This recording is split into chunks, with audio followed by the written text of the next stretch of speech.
Varicose veins కి సరైన చికిత్స కోసం సంప్రదించండి ఎవిస్ హాస్పిటల్. నమస్తే రమ్మగారు. నమస్తే జయ. రమ్మగారు, మనం అనుకుంటాం నేను చాలా తెలివైన వాళ్ళం అని. మనకి మించిన తెలివైన వాళ్ళు ఇంకొకళ్ళు ఉంటారు, అంతే కదండి. తెలివి ఎవరి సొత్తు కాదు కదా, ఒకరిని మించింది ఇంకొకరికి. ఇలాంటి వాటికి సంబంధించి ఏదైనా స్టోరీ ఉందా? అంటే పిల్లలు ఏమనుకుంటారు, నేనే బ్రిలియంట్, నేనే బాగా చదువుతున్నా, లేకపోతే నేనే బాగున్నా, అన్నీ నేనే అనుకుంటారు. అవును, మనకి తెలిసినంత ఎవరికి తెలియదు అనుకుంటారు. మనకంటే ఎక్కువ తెలిసిన వాళ్ళు ఉన్నారంటే నమ్మరు, యాక్సెప్ట్ చేయరు. 30 నిమిషాలలో నొప్పి లేకుండా వేరికోస్ వెయిన్స్ చికిత్స అవిస్ హాస్పిటల్, హైదరాబాద్. ఇది పిల్లలకే కాదు, పెద్దవాళ్ళకి కూడా అందరికీ కథే. ప్రతి వాళ్ళకి. ఒక రాజ్యంలో ఒక పేద రైతు ఉండేవాడట. ఆ కాలంలో రాజుల దగ్గరికి వెళ్ళి నేరుగా మొరబెట్టుకునే అవకాశాలు ఉండేవి. ఈ పేద రైతుకి ఓ కూతురు ఉండేది. పంటలు పండకపోవటము, పండిన పంట చేతికి రాకపోవటము, సమయానికి అదునుకి వ్యవసాయం సరిగ్గా కుదరకపోవటం, ఏవో దిగుళ్ళు. అయితే అతను ఏం చేశాడట, ఒకసారి రాజుగారి దగ్గరికి వెళ్ళి తన కష్టం అంతా వెళ్ళబోసుకున్నాడట. చాలా కష్టంగా ఉంది, చాలా ఇబ్బంది పడుతున్నాను, పెళ్ళి ఉంది మీద, ఏదైనా సహాయం చేయమంటే రాజు అన్నట్టు ఆ రాజుగారికి పరీక్షలు అంటే చాలా ఇష్టం. కొంచెం కుర్రాడే.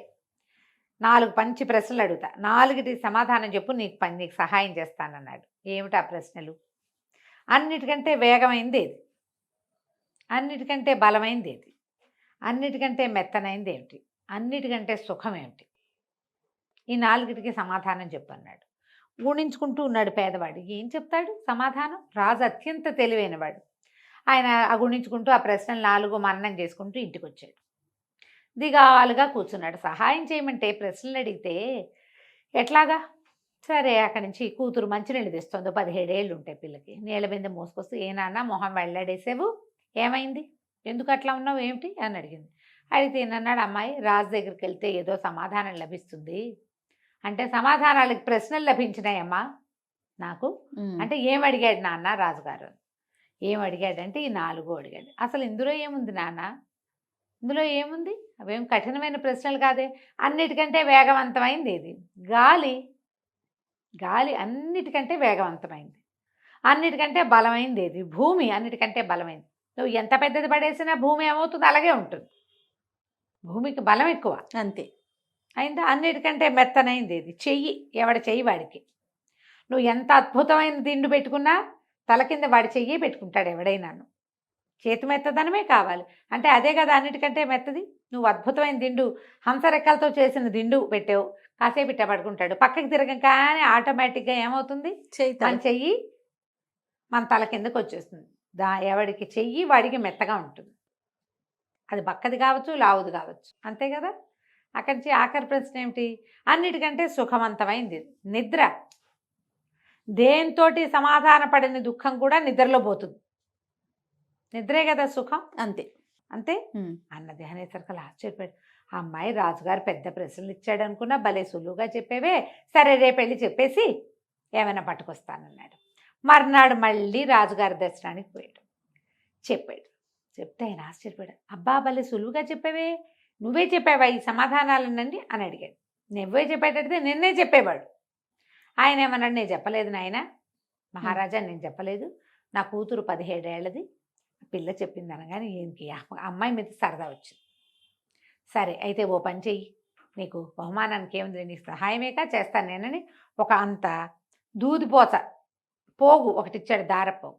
దీంతో ఒక ఉత్తరీయం నేసి సిద్ధంగా పెట్టమని రేపు పొద్దున వచ్చి తీసుకుంటా, మీ ఇంటికి వచ్చి నీ బహుమతి కూడా ఇస్తా అన్నాడు. ఇంత పోగుట ఒక పోగుతోటి ఎట్టనే ఇస్తారు. సరే ఆ పోగు మోసిపోయాడు ఇంటికి. ఏం తెచ్చావు నాన్న అని అడిగింది కూతురు.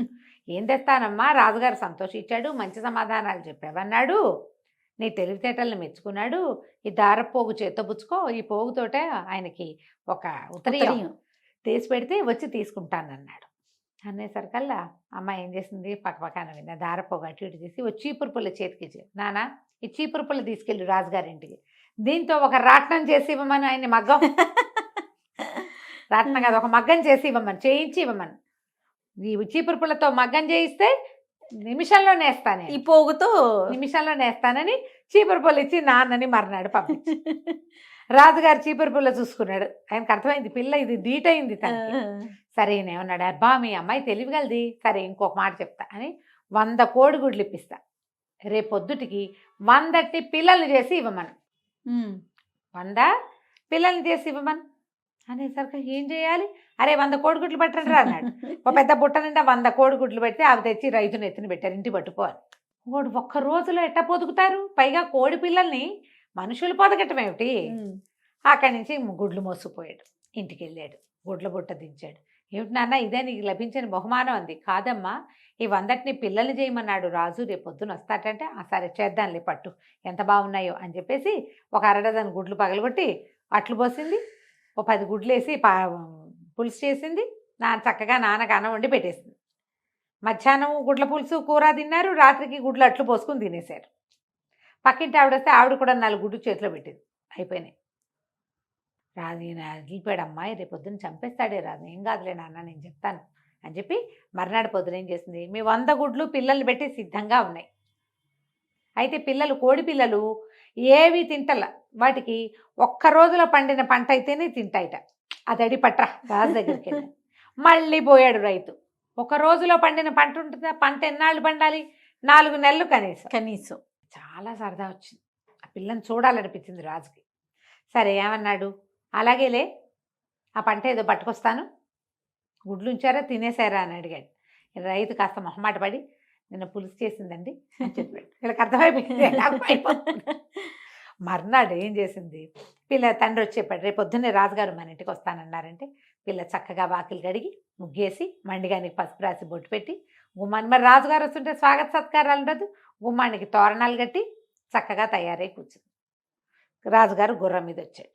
ఆ గుర్రంతో గుమ్మానికి ఎదురుకుండా నిలబడ్డాడు. ఈ పిల్ల అతన్ని చూసి స్వాగతించడానికి ఒక్క అడుగు బయటకు వేసి నుంచింది. అమ్మాయి మీ ఇంటికి వస్తున్నాను, మీ ఇంటి నుంచి వెళ్తున్నానని చెప్పు అని అడిగాడు. పిల్లంది, మరి నేను గుమ్మంలో నుంచి బయటకు వస్తున్నానా లోపలికి వెళ్తున్నానో చెప్పండి మీరు. ఒక కాలు ఇటు ఒక కాలు అటు ఉన్నాయి, అది వెళ్తున్నట్టా వస్తున్నట్టా? అంతే అంతే కదా. ఆయన నవ్వొచ్చింది, ఎంత తెలివి, ఇలా మట్టి కొంపల్లో పూరిపాకల్లో ఉండిపోవటమా అనిపించి ముందు రైతుకి కొన్ని ఎకరాల భూమి కొంత మాన్యము ఇప్పించాడు. తర్వాత వీళ్ళ ఇంటికి 2-3 సార్లు రాకపోకలు చేసి ఈ పిల్లని పెళ్లి చేసుకున్నాడు. ఇంత తెలివైన పిల్ల ఎక్కడ ఉండాలి? రాజాంతపురంలో ఉంటే రాజ్యాన్ని చక్రం తిప్పేటప్పుడు పక్క నుండి సహాయం చేస్తుంది. తెలివితేటలు ఇట్లా మట్టి కొట్టుకుపోకూడదని ఆ పిల్లని పెళ్లి చేసుకున్నాడు. కథ కంచికి మనం ఇంటికి. భలే ఉంది రమ్మగారు. నమస్తే అండి. నమస్తే.